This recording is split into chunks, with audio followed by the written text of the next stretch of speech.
Hey everybody, how's it going? Daniel here. So doing a little bit different of a video style today. I know usually I'm on my computer. I've got maybe like a little visual that I'm showing over here. But I wanted to just make like kind of this little authentic video. It kind of crossed my mind as I was just on this walk over here.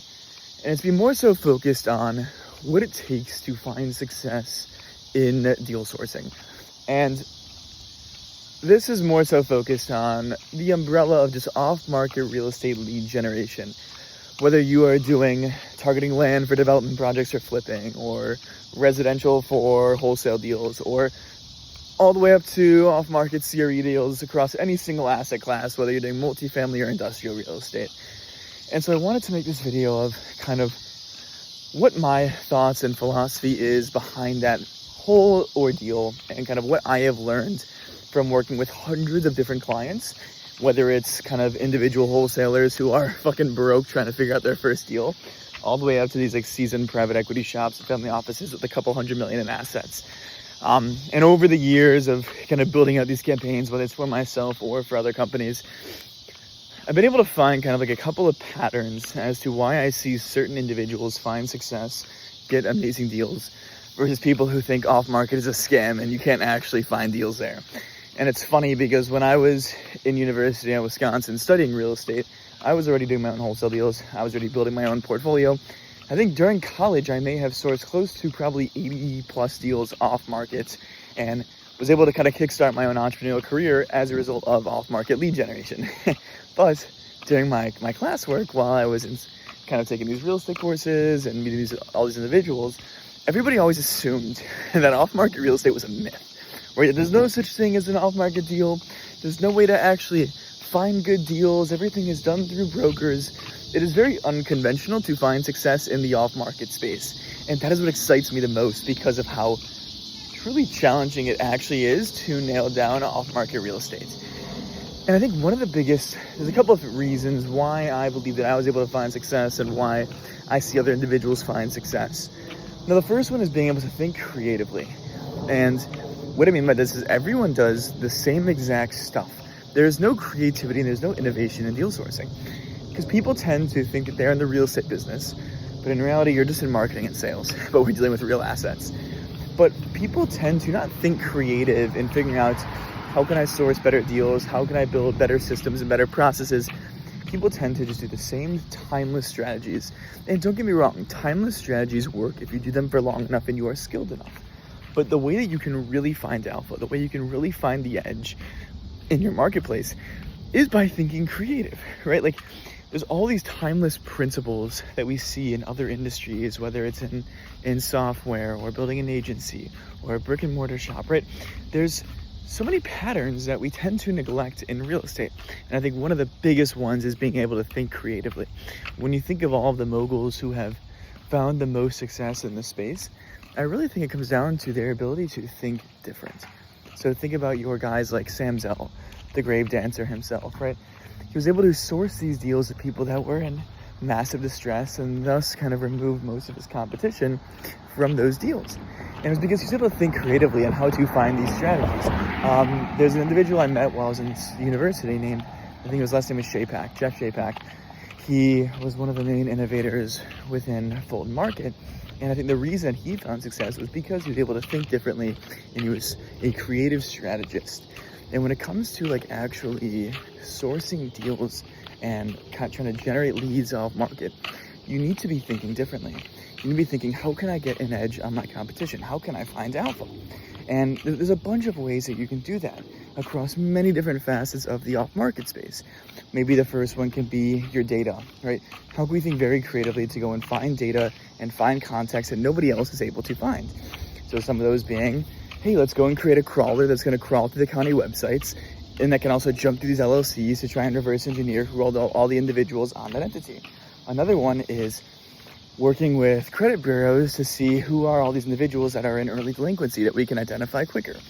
And you just need to be thinking of all of these ways, like, okay, everyone and their fucking mom can go and pull a list off CoStar or off any of these large residential data brokerages, right? It's how can I find data that no one else is able to prospect on? And thus, when I'm marketing, I can be first to market. Another one is actually the system in which you are doing your outreach. Now, one of my favorite strategies that I learned from somebody was there's two actually. The first one was they would send fridges to people, right? People always think of doing like direct mail, send your postcards and all that stuff, but these guys would literally send the fucking fridge to these people. It's hard to miss a fridge. The other one was the individual would actually go and send a letter that had a $2 bill in the envelope. And obviously when someone sees money in an envelope, they're like, oh shit, let me go and look at that. But you can take that one layer deeper, right? When you're doing your off-market outreach, how can you build an insane system that no one else can replicate? And this is what I fucking love to do.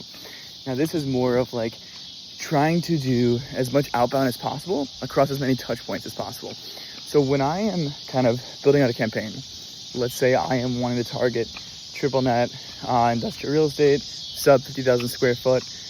I want to be in these 3 states within these handful of counties, right? My first thing that I'm thinking of is, okay, how can I, when I build my data set of individuals that I want to prospect on, what is my means of reaching out to those individuals? And that is where I like to go hit these guys from every single fucking angle. So I am sending texts, I am calling them, we are sending voicemails, we are doing email blasting.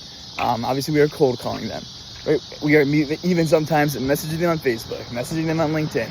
Right, we are trying to hit these guys from 7 different touch points, but then we also have built a system that can do that automatically for us into perpetuity, right? So if I am a broker or a buyer in a certain market and I plan to like build some deep roots in that market, right, we're gonna build this system, but then also build it in an automated and a scalable way where I can continue to prospect and touch all these guys every single month without me having to do the burden of that actual outreach.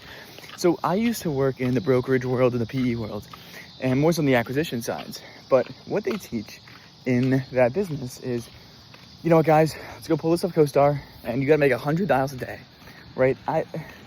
It's just, at the end of the day, if I'm a big believer, if you are doing enough outreach and you are having enough conversations, you are going to get deals. But if you are doing this and you are only making 100 outbound calls in a single day, unfortunately, you're not going to get the best results. So I think the ability to kind of like think creatively, the ability to build systems that are scalable, but then I also believe just doing it for long enough is probably the biggest lever that you can pull. I like to go super fucking autistic when I'm building these systems and building these processes on the actual deal sourcing side. But at the end of the day, I overcomplicate things probably. Now, at the end of the day, all of these things work. All these individual strategies do work, but you need to be able to do it for long enough to actually truly test it to see the results. Now, what I see people do is they'll go and launch a campaign, they'll build a different marketing distribution channel, and they'll run it for a month. And they'll be like, Daniel, what the fuck? I haven't sourced 5 deals yet. What the fuck is going on? This does not work. I should turn this thing off. But anything good takes time, right? And when you're sourcing deals that can make you anywhere from 50 grand to $10 million, unfortunately, it's not going to be fucking easy. And it requires constant testing and constant iterations.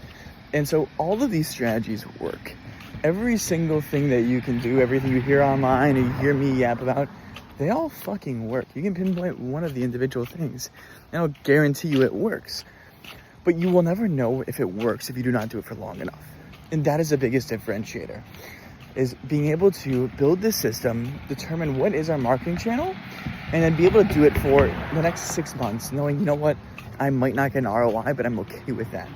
And that is what is required to go and source the best deals possible. Now, another way that I see people who fucking crush it in the off-market space is how creative they are with the actual deals that they're working. So, for example, there's a current business that I kind of doing like a consulting for equity on, where I take like a piece of the equity share in all their deals. I think it's like I make like 20% of all their deals. But kind of what we do with them is we structure these deals extremely creatively, right? So when we are sourcing these assets, mainly kind of on the residential side at least, we are doing very creative type of structures on the financing side within the capital stack. Whether it's the kind of equity portion that we had to bring to the deal, being a carryback, or doing a full 90% seller note, or having other strategies with these deals. So that's been like the biggest thing for us, why we're able to go and contract 5 to 10 deals a month because we are so creative with our structures, where when a lead comes in, right, this is the residential side, we have like a couple of options to do. Option one is we give them our cash offer, where I'm trying to get this deal at a crazy fucking basis, right? Let's say that offer does not work, okay? Do I throw away the lead or how can I pivot? The next thing we're gonna start doing is talk about more creative structures, right? Are they willing to carry a note? How much of the note are they willing to carry? Are they willing to carry it in second position, right? How can we get creative with the financing stack that we're bringing to the table in buying this deal? Now, the third option is like in the residential space, we'll do something called a novation, which is where we will end up more so listing it, but baking in our spread in the list price. Now that doesn't work, right? We've exhausted all these options. The last thing that we do is we're going to refer these deals out to other agents and go and kind of cover our monthly overhead on marketing. So when a lead comes in and they are in pain, or not even in pain, they want to exit their asset, like we have all these different ways that we can structure it, or we can wring all of these leads dry. So the best shops that I see is that they have so many different tools in their tool belt, whether it's buying it themselves, structuring it creatively, referring it out to another fund. That is how you're able to make the most of every single lead that comes into your pipeline, because you will find assets that you don't want. You will get prices that you are maybe not looking for as well. And the biggest thing there is being able to, okay, when that lead comes in and it does not make like actual sense for you and your kind of a use case or what your fund is structured for, you are not necessarily just throwing away that lead and lighting money on fire. You want to be thinking, okay, this overhead for this machine that I'm building is going to cost me $5 to $10 grand a month. How can I have other strategies to liquidate my marketing spend? So those are some of the best ways that I see people find success. And I think the biggest thing that kind of you need to realize in launching this kind of structure is like treating it like a real business. At the end of the day, the deal sourcing part is probably the most important part of the whole equation here and just a whole off-market lead generation. And not off-market lead generation, sorry, but in your real estate business, whether you are a small shop with a couple million in assets or a big shop with a couple $100 million, right? Like your whole business is the ability to source deals. You've got sourcing deals, capitalization, and then you have obviously like asset management, like performing on the fucking deal. And raising capital is fucking easy if you can find good deals. Managing these assets, as long as you're not buying too shitty of a fucking deal, not too hard. The hardest part of this business is sourcing these deals. And so you need to treat it as such. You need to treat it as a core part of your business, and that is always 10 out of 10 times when you look at your to-do list and you're like, what the fuck do I do today? That is always going to be the highest leverage, highest ROI action for you to ever do.